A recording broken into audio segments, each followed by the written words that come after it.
नमस्कार मैत्रिणींनो, आपली सखी या यूट्यूब चॅनलवर आपले स्वागत आहे। आज आपण बनवणार आहोत भोपळ्याची भाजी। याला भोपळा किंवा दुधी असे म्हटले जाते। मी एक मध्यम आकाराचा भोपळा घेऊन धुवून स्वच्छ कापून घेतलेला आहे। आता आपण त्याची भाजी करणार आहोत। ही भाजी ज्यांना भोपळा आवडत नाही त्यांना सुद्धा खूप आवडेल आणि एक पोळी शिवाय खातील अशी ही भाजी लागते। तर चला आपण करूया ही भाजी। तर ही कढई ठेवलेली आहे। कढईमध्ये तेल टाकत आहे।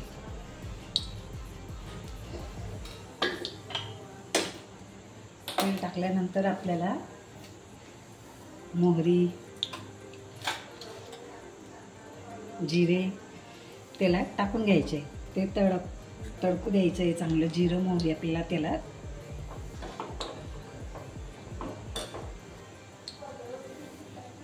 आता आपलं जिरे मोहरी तडकायला लागलेलं आहे। आता त्याच्यात आपण टाकणार आहोत हिरवी मिरची। हिरवी मिरची अशी कापून घ्यायची। हिरवी मिरची सुद्धा आपल्याला तेलात चांगली भाजून घ्यायची आहे।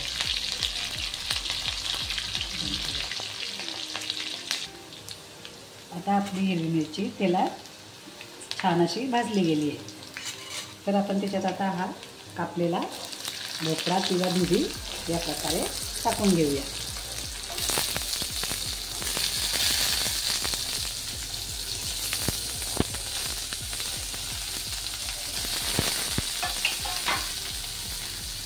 आणि मिक्स करून घेऊ।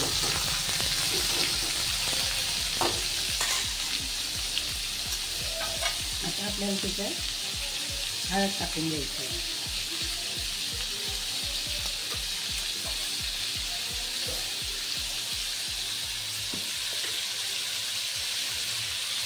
चवीनुसार मीठ टाकून घ्यायचं आहे।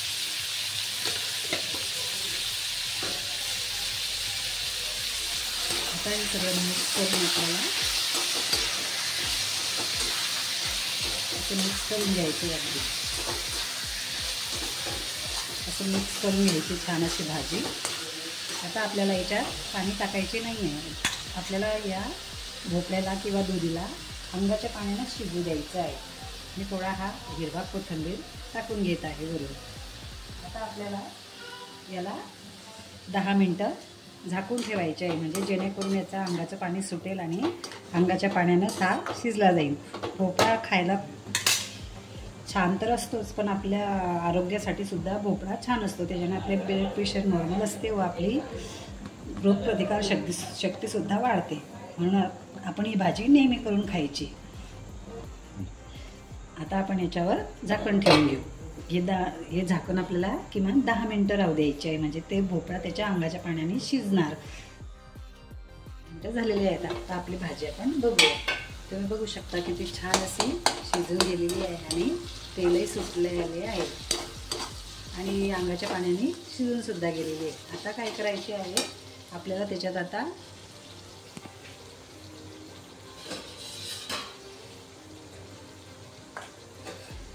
मी हे शेंगदाणे भाजून कूट करून ठेवलेली आहे, म्हणजे शेंगदाणे भाजून बारीक करून घेतलेले आहेत, साधारणतः एक छोटी वाटी। तर ही आपल्याला या भाजीत टाकून घ्यायची आहे। टाकल्यानंतर छान असं मिक्स करून घ्यायचे आहे।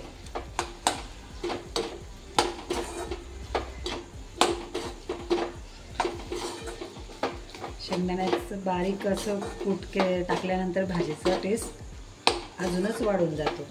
तुम्ही बघू शकता की ते छान असा रंग आणि छान असं शिजून सुद्धा गेलेली आहे आपली भाजी। आता आपली भाजी तयार आहे। आपण त्याच्यात आता थोडा कोथिंबीर टाकायचा आहे।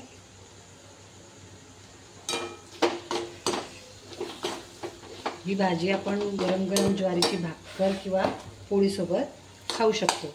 ही खूप छान लागते। ज्यांना लोकी किंवा दुधी किंवा भोपळा आवडत नसेल त्यांना सुद्धा ही भाजी खूप आवडेल। तुम्ही नक्की करून बघा आणि आवडल्यास शेअर करा, लाईक करा आणि सबस्क्राईब सुद्धा करा। आणि मैत्रिणींनो, माझे असे नवीन नवीन रेसिपी तुम्ही वेळात वेळ काढून बघून घेतल्याबद्दल तुमचे धन्यवाद।